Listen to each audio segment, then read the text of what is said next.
ಇಡೀ ಪ್ರಪಂಚ it is so mathematical. ಇಡೀ ವಿಶ್ವ ಒಂದು ಗಣಿತಬದ್ಧವಾಗಿದೆ. ಹೌದು. ಪ್ರಪಂಚದಲ್ಲಿ ಎಲ್ಲಿಯೂ ಆ ಗಣಿತ ಮಿತಿ ಒಂದು ಹುಲ್ಲುಗಡ್ಡಿ ಕೂಡ ಹಂದಾಡೋಲ್ಲ. ಈ ಹುಲ್ಲುಗಡ್ಡಿ ಶಕುನ ಇದೆಲ್ಲ ಬಂದಲ್ಲ, ಅದು ಗಣಿತದ ಮೇಲೆ ಬಂದದ್ದು. ಆ ಮೊಮೆಂಟ್ನಲ್ಲಿ ನೋಡಿ, ಒಂದು ಭಾಗವತದಲ್ಲಿ ಒಂದು ಘಟನೆ ಬರುತ್ತೆ. ಧರ್ಮರಾಜ ಯಾಗ ಮಾಡಿದ. ರಾಜಸೂಯ ಯಾಗ. ಅದಕ್ಕೆ ಕೃಷ್ಣನಿಗೆ ಅಗರ ಪೂಜೆ ಮಾಡ್ತಾರೆ. ಅಲ್ಲಿ ಬಂದು ಕೂತಿದ್ದ ಶಿಶುಪಾಲ. ಶಿಶುಪಾಲ ಧರ್ಮರಾಜನಿಗೆ ಹೆಣ್ಣು ಕೊಟ್ಟ ಮಾವ.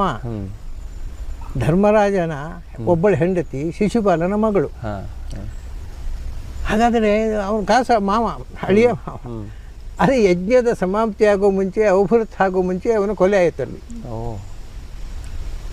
ಅದು ಒಂದು ಶಕುನ ಅಲ್ವಾ ಅಂತ ಧರ್ಮರಾಜನಿಗೆ ತಲೆಬಿಸಿ. ನಾವು ಎಲ್ಲ ಮಹಾ ಋಷಿಗಳು ವೇದವ್ಯಾಸರಂಥವ್ರನ್ನೆಲ್ಲ ಕೂಡಿಸಿ ನಾವು ಮಾಡಿದರೆ ಇದು ಅಪಶಕುನ ಹೆಂಗಾಯಿತು ಅಂತ.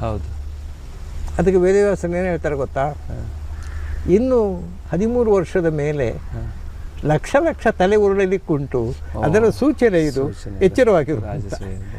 ಅವರು ಅದು ಮುಂದೆ ಆಗುವುದರ ಸೂಚನೆ. ಪ್ರತಿಯೊಂದು ಘಟನೆಗೆ ಅದರಿಂದ ಆಫ್ಟರ್ ಇಫೆಕ್ಟ್ ಹೊಂದಿದೆ. ಅದು ಇಡೀ ವಿಶ್ವದ ನೀವು ಗಣಿತ ಪ್ರಕಾರ ಲೆಕ್ಕಾಚಾರ ಹಾಕಿದರೆ ಯಾವುದನ್ನು ಪರ್ಫೆಕ್ಟಾಗಿ ಹೇಳ್ಬೋದು. ಅದೇ ಜ್ಯೋತಿಷ್ಯ. ಸೊ ನಿಮಗೆ ಪರ್ಫೆಕ್ಟ್ ವಿಶ್ವದ ಗಣಿತದ ಮೂಲ ಗೊತ್ತಾದರೆ ಈ ವಿಶ್ವದ ಯಾವ ಸಂಗತಿಯನ್ನು ನೀವು ಗಣಿತದ ಮೂಲಕ ಸಾಲ್ವ್ ಮಾಡಿ ಹೇಳ್ಬೋದು, ಇದು ಹೀಗೆ ಅಂತ.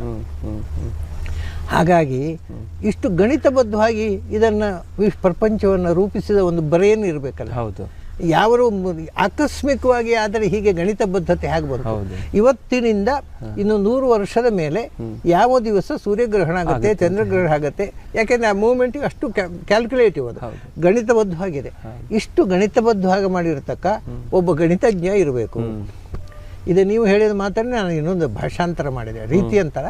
ಹಾಗಾಗಿ ಪ್ರಪಂಚದ ಇಡೀ ಲೆಕ್ಕಾಚಾರ ನೋಡಿದರೆ ಇದರ ಹಿಂದೆ ಒಂದು ದೊಡ್ಡ ಗಣಿತಜ್ಞನ ಕೈವಾಡ ಇದೆ. That is god. ಇದು ಒಂದು ನಂಬಿಕೆಗೆ ಬೇಸ್ ಇದು.